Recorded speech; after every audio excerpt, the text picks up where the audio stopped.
आप सभी का स्वागत है आपके अपने YouTube चैनल आउटसाइन विथ अस पर। आज के इस लेक्चर में हम लोग हिस्ट्री सेट 2 का डिस्कशन करने जा रहे हैं। यह बिहार एसएससी, बिहार पुलिस, दरोगा इसके लिए है। देखिए आज का फर्स्ट क्वेश्चन क्या है कि गौतम बुद्ध का जन्म कहाँ हुआ था। तो सबसे पहले मैं आपको गौतम बुद्ध के बारे में, इनके जीवन के बारे में संक्षिप्त जानकारी दे देता हूँ। इनका जन्म कब हुआ था तो याद रखेंगे 563 ईसा पूर्व। बीसी लिखने का मतलब यह शताब्दी शुरू होने से 563 वर्ष पहले की बात है। इनका जन्म कहाँ हुआ था तो नेपाल की तराई में हुआ था। नेपाल की तराई में कहाँ हुआ था तो लुम्बिनी नामक जगह पर हुआ था। वर्तमान में यह नेपाल देश में स्थित है। यह किस कुल के थे, कभी कभी क्वेश्चन आपसे पूछा जाता है यह किस कुल के थे, तो आप ध्यान में रखेंगे कि यह शाक कुल से थे। यह किस वर्ण से संबंधित थे तो ध्यान में रखेंगे यह क्षत्रिय वंश से संबंधित थे। साथ ही आपसे यह पूछा जाता है कि इनके बचपन का नाम क्या था। इनके बचपन का नाम क्या था, सिद्धार्थ नाम था। इनके बचपन का नाम सिद्धार्थ था। यह इनका गोत्र क्या था तो देखिए हम लोग इनको गौतम बुद्ध कहते हैं, तो इनका गोत्र जो था वह गौतम था। और यह जो बुद्ध शब्द दिया गया जब इनको ज्ञान प्राप्ति होगी, ज्ञान प्राप्ति के बाद इनका उपाधि के रूप में बुद्ध शब्द यूज किया जाने लगा।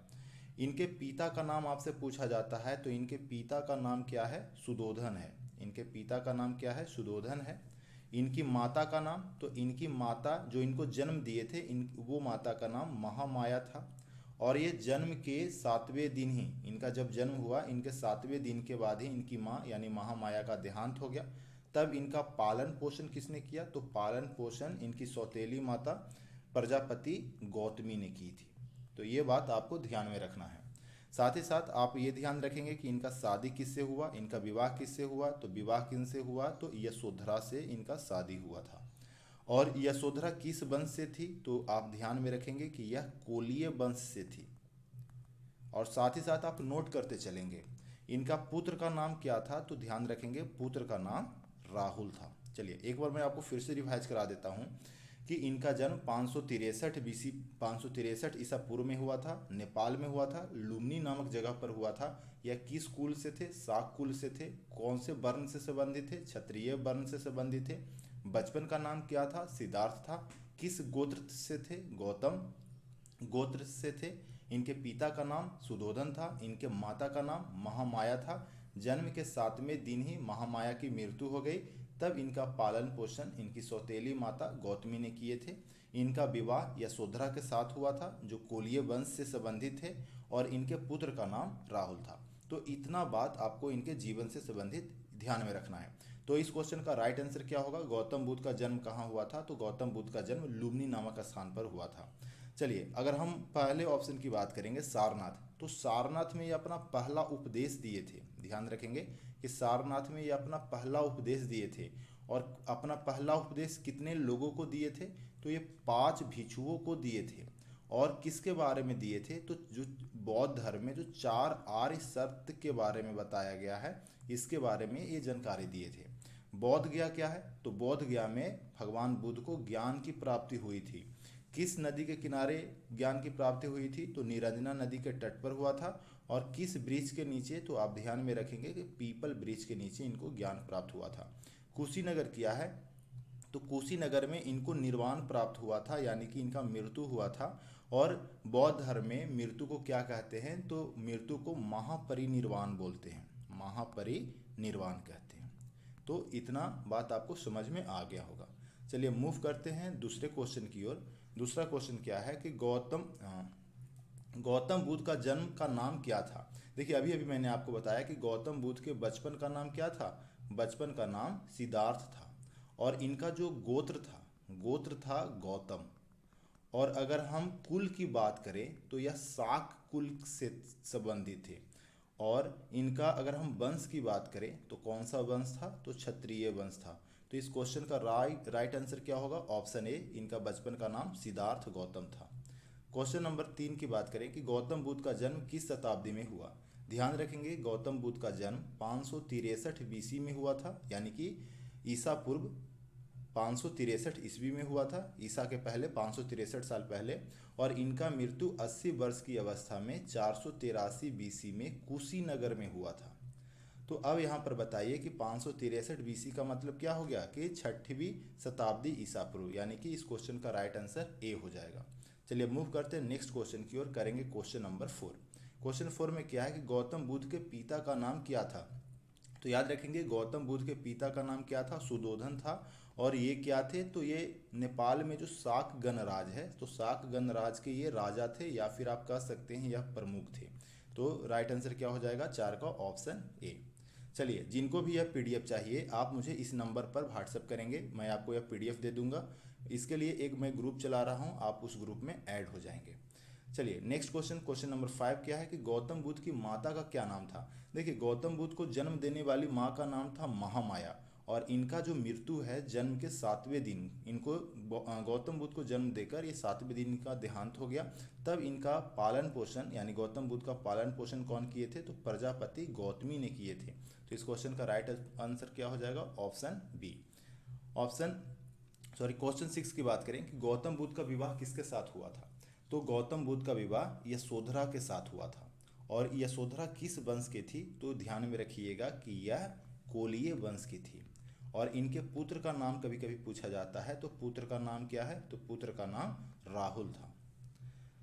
हाँ देखिए क्वेश्चन 7 यह आ गया। अभी मैंने आपसे पूछा कि गौतम बुद्ध के पुत्र का नाम क्या था, राहुल, आनंद, अंगुलीमाल, उपाली। देखिए अंगुलीमाल एक डाकू था जो गौतम बुद्ध के उपदेश ज्ञान से प्रभावित होकर यह एक सही इंसान बन गया। आनंद, तो आनंद गौतम बुद्ध के प्रमुख शिष्य था। ध्यान में रखेंगे कि पूछा जाता है कि गौतम बुद्ध के सबसे प्रमुख शिष्य का नाम क्या था, तो यह आनंद थे। उपाली भी गौतम बुद्ध के शिष्य थे। और जो राहुल हैं यह गौतम बुद्ध के पुत्र का नाम है। तो इस क्वेश्चन का राइट आंसर क्या हो जाएगा, ऑप्शन ए। चलिए मूव करते हैं नेक्स्ट क्वेश्चन की ओर, क्वेश्चन नंबर 8। गौतम बुद्ध ने गृह त्याग किस आयु में किया था। ध्यान में रखेंगे गौतम बुद्ध ने गृह त्याग 29 वर्ष की आयु में किया था। और गृह त्याग का कारण क्या था कि जब ये एक बार बाहर भ्रमण के लिए निकले तो ये 4 चीज को देखे। 4 चीज में क्या था, तो सबसे पहले उन्होंने एक बूढ़ा व्यक्ति को देखा, उसके बाद एक बीमार व्यक्ति को देखा, उसके बाद एक मृत व्यक्ति को देखा, और उसके बाद सन्यासी व्यक्ति को देखा। तो इनके दिमाग में आया कि जब हम बूढ़ा होंगे, बीमार भी होंगे, हम मृत्यु को भी प्राप्त होंगे, या हम सन्यासी बनेंगे, तो इसके लिए वो ज्ञान की खोज में निकले। कब, 29 वर्ष की आयु में। तो इस क्वेश्चन का राइट आंसर क्या हो जाएगा, ऑप्शन बी। साथ ही साथ आप एक क्रम याद रखेंगे कि पहले बूढ़ा व्यक्ति, फिर बीमार व्यक्ति, फिर मृत व्यक्ति, और तब एक सन्यासी को वो देखे थे। क्वेश्चन नंबर 9 की बात करें कि गौतम बुद्ध ने गृह त्याग क्यों किया था। अभी अभी मैंने आपको बताया कि गृह त्याग राजनीतिक संघर्ष के लिए नहीं किए थे, धन के तलाश में नहीं किए थे, ना ही सामाजिक सुधार के लिए किए थे, या जीवन के दुख को समझने के लिए किए थे। तो 9 का राइट आंसर क्या होगा, ऑप्शन नंबर बी। चलिए अगर हम क्वेश्चन 10 की बात करें, क्या है, गौतम बुद्ध को ज्ञान की प्राप्ति कहाँ हुई थी। ये मैंने आपको पहले स्टार्टिंग में डिस्कस कर चुका हूँ कि गौतम बुद्ध को ज्ञान की प्राप्ति कहाँ हुई। तो ध्यान में रखेंगे गौतम बुद्ध को ज्ञान की प्राप्ति बोध गया में हुई। ज्ञान प्राप्ति के लिए गौतम बुद्ध ने 29 वर्ष की आयु में निकल चुके। उसके बाद 6 वर्ष की तपस्या करने के बाद 35 वर्ष की आयु में बिहार के बोध गया में निरंजना नदी के तट पर, और किस पेड़ के नीचे, तो पीपल वृक्ष के नीचे इनको ज्ञान प्राप्त हो गया। और तो इस क्वेश्चन का राइट आंसर क्या हो जाएगा, ऑप्शन बी। ध्यान रखेंगे कुशीनगर में इनका मृत्यु हुआ था, सारनाथ में पहला उपदेश दिए थे, और वैशाली में भी ये उपदेश दिए थे। चलिए नेक्स्ट क्वेश्चन, क्वेश्चन नंबर 11 कि बुद्ध को ज्ञान प्राप्ति किस वृक्ष के नीचे हुई थी। तो बुद्ध को ज्ञान की प्राप्ति पीपल वृक्ष के नीचे हुई थी। नेक्स्ट क्वेश्चन की बात करें कि गौतम बुद्ध ने अपना पहला उपदेश कब दिया था। गौतम बुद्ध ने अपना पहला उपदेश सारनाथ में दिए थे। चलिए मूव करते हैं नेक्स्ट क्वेश्चन की ओर कि गौतम बुद्ध के प्रथम उपदेश को क्या कहते हैं। तो प्रथम उपदेश को धर्मचक्र प्रवर्तन कहते हैं, और इनके मृत्यु को महापरिनिर्वाण कहते हैं। और धर्मचक्र प्रवर्तन यानी उपदेश का ही एक भाग होता है अष्टांगिक मार्ग। तो राइट आंसर क्या हो जाएगा, ऑप्शन ए, धर्मचक्र प्रवर्तन। गौतम बुद्ध ने अपने प्रथम उपदेश में किन 4 सत्यों की व्याख्या की। ये 4 आर्य सत्य के बारे में बताए जो दुखों के बारे में है। तो इस क्वेश्चन का राइट आंसर क्या होगा, ऑप्शन बी। चलिए मूव करते हैं नेक्स्ट क्वेश्चन की ओर, क्वेश्चन नंबर 15 क्या है कि गौतम बुद्ध ने कितने वर्ष की आयु में महापरिनिर्वाण प्राप्त किया। महापरिनिर्वाण का मतलब हो गया मृत्यु को प्राप्त किया, यानी इनका मृत्यु 80 वर्ष की अवस्था में हुआ था। ध्यान रखेंगे कि इनका जन्म कब हुआ था, तो 563 बीसी में, और ठीक 80 साल बाद इनका मृत्यु हुआ, यानी कि 483 बीसी में इनका मृत्यु हुआ। किस स्थान पर मृत्यु हुआ ये भी आपसे पूछा जाता है, तो कुशीनगर में हुआ था। और मृत्यु का कारण क्या था, तो जब ये खाना खा रहे थे तो खाना खाने में इस खाना से इनको फूड पॉइजनिंग हुआ और उसके बाद ये बीमार पड़े और फिर उसी बीमारी से इनका मृत्यु हुआ। तो ये 15 का राइट आंसर क्या हो जाएगा, ऑप्शन बी। चलिए क्वेश्चन नंबर 16 कि गौतम बुद्ध को महापरिनिर्वाण कहाँ प्राप्त हुआ, यानी कि मृत्यु कहाँ हुआ, तो राइट आंसर क्या हो जाएगा, कुशीनगर हो जाएगा। चलिए मूव करते हैं नेक्स्ट क्वेश्चन की ओर, करेंगे क्वेश्चन नंबर 17 कि गौतम बुद्ध के प्रथम शिष्य का नाम क्या था। तो देखिए आनंद जो है गौतम बुद्ध के प्रमुख शिष्य हैं। सबसे अगर प्रमुख शिष्य का नाम पूछा जाए तो यह हो जाएगा आनंद। उपाली भी गौतम बुद्ध के शिष्य थे, पर अगर हम प्रथम शिष्य की बात करें तो तपस्सुस और भल्लिक थे। ये प्रारंभ में क्या थे, तो इनका व्यापार का काम था, ये एक व्यापारी थे। चलिए तो 17 का राइट आंसर क्या होगा, ऑप्शन सी। चलिए यह जो वीडियो है रिकॉर्डेड वीडियो है और यह जो सेट है मैंने आपको व्हाट्सएप ग्रुप में शेयर कर दिया था। जो भी लोग व्हाट्सएप ग्रुप से जुड़ना चाहते हैं आप मुझे इस नंबर पर व्हाट्सएप करके जुड़ सकते हैं। चलिए करते हैं क्वेश्चन नंबर 18। निम्नलिखित में से कौन गौतम बुद्ध के समकालीन शासक नहीं थे। देखिए बिंबिसार, प्रसेनजित और अजातशत्रु तीनों के तीनों गौतम बुद्ध के समकालीन शासक थे, पर चंद्रगुप्त मौर्य गौतम बुद्ध के समकालीन शासक नहीं थे, ये गौतम बुद्ध के बाद के थे। चलिए तो मूव करते हैं नेक्स्ट क्वेश्चन की ओर, क्वेश्चन नंबर 19।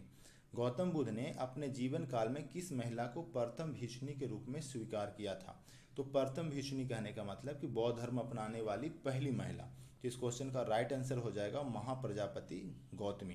देखिए यशोधरा इनकी पत्नी का नाम था। आम्रपाली ये एक वैशाली की एक नर्तकी थी। चलिए तो 19 का राइट आंसर क्या होगा, ऑप्शन ख। 20 गौतम बुद्ध ने अपना उपदेश किस भाषा में दिया। तो गौतम बुद्ध ने अपना उपदेश पाली भाषा में दिया। साथ ही साथ आप ध्यान में रखेंगे कि बौद्ध धर्म में 3 पीटक है जिसे हम लोग त्रिपीटक कहते हैं। तो विनय पीटक, सूत पीटक और अभिधम पीटक, और इन तीनों पीटक की भी भाषा क्या है, तो यह पाली ही है। चलिए मूव करते हैं नेक्स्ट क्वेश्चन की ओर, करेंगे क्वेश्चन नंबर 21। क्या है, गौतम बुद्ध ने कितने वर्षों तक तपस्या की थी जिसके बाद उन्हें ज्ञान प्राप्ति हुई। तो याद रखेंगे कि गृह त्याग उन्होंने 29 वर्ष की अवस्था में किया था, फिर बोध गया में आकर 6 वर्ष तक तपस्या किए और तब इन्हें ज्ञान की प्राप्ति हुई। तो राइट आंसर क्या हो जाएगा, ऑप्शन ख। क्वेश्चन नंबर 22 की बात करें कि गौतम बुद्ध ने अपनी तपस्या के दौरान किस नदी के तट पर ध्यान दिया।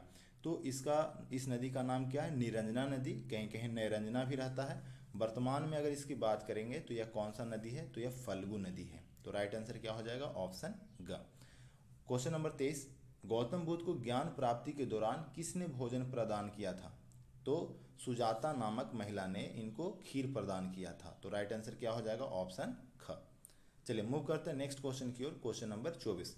गौतम बुद्ध के जीवन में 4 दृश्य जरा, रोग, मृत्यु और सन्यासी का क्या महत्व था। जरा का मतलब क्या हो गया, बूढ़ा, यानी ये वृद्ध व्यक्ति रोग, बीमारी, मृत्यु, मृतक और एक सन्यासी को देखे थे। तो ये देखने के बाद इनका क्या हुआ, युद्ध की प्रेरणा हुई, गृह त्याग की प्रेरणा, सामाजिक सुधार या धार्मिक अनुष्ठान। तो ये 4 दृश्य देखने के बाद इनको ज्ञान प्राप्ति के लिए ये अपना गृह त्याग किए थे। तो इसे क्या, इस तो राइट आंसर क्या हो जाएगा, 24 का ख।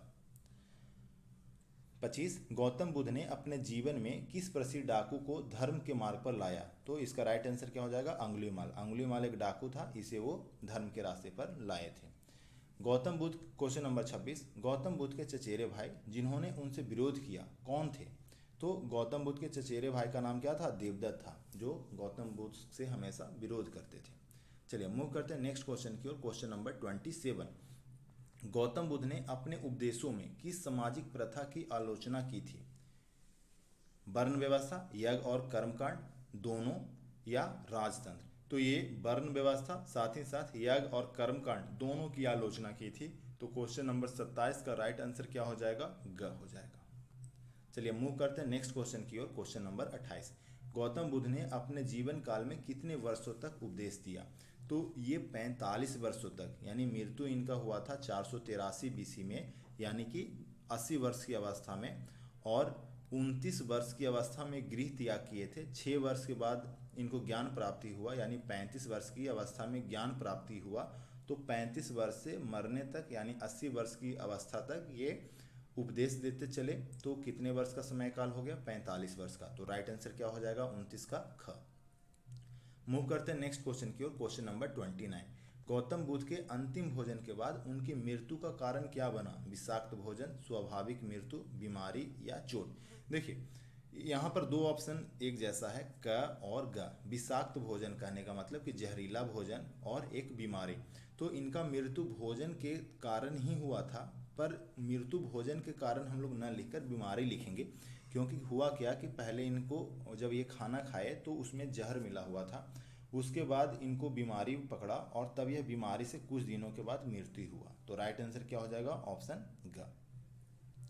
चलिए क्वेश्चन नंबर 30। गौतम बुद्ध ने अपने शिष्यों को अंतिम उपदेश में क्या संदेश दिया? तो इन्होंने अंतिम उपदेश में, इनका जो अंतिम उपदेश है यह है स्वयं का दीपक बनो। इसे वो, अगर हम पाली भाषा की बात करें तो क्या है? अपदीपो भव। अपदीपो भव, जिसका अर्थ होता है स्वयं का दीपक बनो। यह भगवान बुद्ध का अंतिम संदेश था। Question number 31। बौद्ध धर्म के त्रिपिटक ग्रंथों में शामिल नहीं है। त्रिपिटक मतलब 3 ग्रंथ है, विनय पिटक, सूत पिटक और अभिधम पिटक। कौन शामिल नहीं है? तो भगवत सूत्र। भगवत सूत्र जो है वह वैष्णव संप्रदाय से, वैष्णव धर्म से संबंधित है। तो राइट आंसर क्या हो जाएगा? ऑप्शन घ। Question number 32। बौद्ध धर्म में प्रथम संगीति का आयोजन कहाँ हुआ था? याद रखेंगे कि बौद्ध धर्म में टोटल 4 संगीति हुआ, 4 बार बैठकी हुआ। अब ध्यान में रखेंगे पहला कब हुआ, दूसरा कब हुआ, तीसरा कब हुआ और चौथा कब हुआ। तो पहला कब हुआ था? तो गौतम बुद्ध के मृत्यु के समय ही, यानी कि 483 BC में। और यह कहाँ में हुआ? यह क्वेश्चन आपसे अक्सर पूछा जाता है, तो याद रखेंगे पहला संगीति राजगृह में हुआ था। उस समय शासक कौन था, किसके संरक्षक में हुआ था? तो याद रखेंगे अजात शत्रु के संरक्षक में हुआ था। और अध्यक्ष कौन थे? तो अध्यक्ष थे महाकश्यप अध्यक्ष थे। और इसमें हुआ क्या था? पहला बौद्ध संगति के अगर मुख्य उद्देश्य की बात करें तो इनके मृत्यु के बाद इनका जो भी उपदेश था, तो इस उपदेशों का संकलन हुआ था, यानी कि उपदेश को एक साथ लिखा गया था। दूसरा बौद्ध संगीति पहले बौद्ध संगति के ठीक 100 वर्ष बाद, यानी 383 BC में हुआ था। कहाँ में हुआ था? तो आप याद रखेंगे वैशाली में हुआ था। और किसके संरक्षक में हुआ था? तो आप ध्यान रखेंगे कालाशोक। क्या नाम रखेंगे? कालाशोक। और इसमें क्या हुआ था? यह ज़्यादा इंपॉर्टेंट नहीं है, इसमें विनय नियमों पर विवाद का समाधान किया गया था। तीसरा बौद्ध संगति इंपॉर्टेंट है, यह 250 BC में हुआ था। क्यों इंपॉर्टेंट है? क्योंकि यह अशोक के संरक्षक में हुआ था। और कहाँ में हुआ था? तो ये पाटलिपुत्र में हुआ था, यानी कि आज का वर्तमान का पटना। और इसमें क्या हुआ था कि इसमें त्रिपिटक का अंतिम संकलन किया गया था। त्रिपिटक का अंतिम संकलन किया गया था। और अध्यक्ष कौन थे? तो आप ध्यान में रखेंगे कौन अध्यक्ष थे? तो मोगलीपुत्र 30 इसके अध्यक्ष थे। और बात करें सबसे अंतिम बौद्ध संगति यानी कि चौथा बौद्ध संगति का, तो ये ईसा की पहली शताब्दी में हुआ था। आप ध्यान में रखेंगे ईसा की पहली शताब्दी यानी AD में आप ध्यान में रख लेंगे। ये किसके संरक्षक में हुआ था? तो कनिष्क के संरक्षक में हुआ था। साथ ही साथ किस जगह पर हुआ था? तो यह वर्तमान कश्मीर में हुआ था। और इसके अध्यक्ष कौन थे? तो आप ध्यान में रखेंगे वसुमित्र, साथ ही साथ अश्वघोष, दोनों का नाम आपसे पूछा जाता है। और एक मिनट, हाँ, और इसमें क्या हुआ था कि महायान और हीनायान में विभाजन हो गया था। जो बौद्ध धर्म है इसके अंदर 2 शाखा बन गया था, महायान और हीनायान। देखिए हीनायान का मतलब होता है छोटा वाहन और महायान का मतलब होता है बड़ा वाहन। चलिए, तो बौद्ध धर्म में प्रथम संगीति का आयोजन कहाँ हुआ था? तो देखिए प्रथम संगीति का आयोजन कहाँ हुआ है? राजगृह में। तो इस क्वेश्चन का राइट आंसर क्या हो जाएगा? ऑप्शन ख। पाटलिपुत्र में कौन सा आयोजन हुआ था? तो तीसरा आयोजन हुआ था। और कुशीनगर में भगवान बुद्ध की मृत्यु हुई थी। वैशाली में भगवान बुद्ध ने उपदेश दिए थे। चलिए मूव करते हैं 33 नंबर क्वेश्चन की ओर कि प्रथम बौद्ध संगीति के संरक्षक कौन थे? तो अभी बताए टोटल 4 बौद्ध संगति हुआ, पहला, दूसरा, तीसरा और चौथा। पहला कब हुआ था? 483 BC में। दूसरा कब हुआ था? 383 BC में। और तीसरा कब हुआ था? तीसरा हुआ था 250 बीसी में। और चौथा कब हुआ था? तो ईसा की पहली शताब्दी में हुआ था। जब पहला बौद्ध संगीति हुआ तो इसका संरक्षक कौन था? तो ये नाम याद रखेंगे, अजात शत्रु। अजात शत्रु। दूसरा बौद्ध संगीति का संरक्षक कौन था? तो याद रखेंगे कालाशोक। और तीसरा बौद्ध संगीति का संरक्षक कौन था? तो ये आप ध्यान रखेंगे अशोक। और चौथा बौद्ध संगीति का संरक्षक कौन था? कनिष्क। और चौथा बौद्ध संगीति कहाँ हुआ था? याद ध्यान में रखेंगे कश्मीर। और एक सेकेंड, कश्मीर। तीसरा बौद्ध संगीति कहाँ हुआ था? तो पाटलिपुत्र यानी वर्तमान पटना में। दूसरा बौद्ध संगीति कहाँ हुआ था? तो ये ध्यान में रखेंगे वैशाली में। और पहला बौद्ध संगीति कहाँ हुआ था? तो पहला बौद्ध संगीति याद रखेंगे राजगीर में हुआ था। तो प्रथम बौद्ध संगीति के संरक्षक कौन थे? तो याद रखेंगे पहला बौद्ध संगीति पूछा गया है तो संरक्षक कौन था? अजातशत्रु। तो 33 का राइट आंसर क्या होगा? ऑप्शन ख। क्वेश्चन नंबर 34, सम्राट अशोक ने बौद्ध धर्म को अपनाने का निर्णय कब लिया था? तो याद रखेंगे सम्राट अशोक ने बौद्ध धर्म अपनाने का निर्णय कलिंग युद्ध के बाद लिया था। इसके बारे में आप जान लेंगे कि कलिंग का युद्ध 261 बीसी में कलिंग का युद्ध हुआ था। और ये कभी कभी यह भी आप कमेंट में मुझे बताएंगे कि अशोक को राज्याभिषेक के कितने साल बाद, अशोक के राज्याभिषेक यानी राजा बनने के कितने साल बाद कलिंग का युद्ध हुआ था? 8 साल, 9 साल, 7 साल या 6 साल? ये आपका ऑप्शन है। चलिए मूव करते हैं नेक्स्ट क्वेश्चन की ओर। क्वेश्चन नंबर 35, निम्नलिखित में से कौन सा बौद्ध स्थल अशोक द्वारा निर्मित नहीं है? सांची स्तूप, बराबर गुफाएं, नालंदा विश्वविद्यालय और धौला विशेष। तो नालंदा विश्वविद्यालय यानी ऑप्शन ग इसका राइट आंसर होगा, क्योंकि ये अशोक द्वारा नहीं।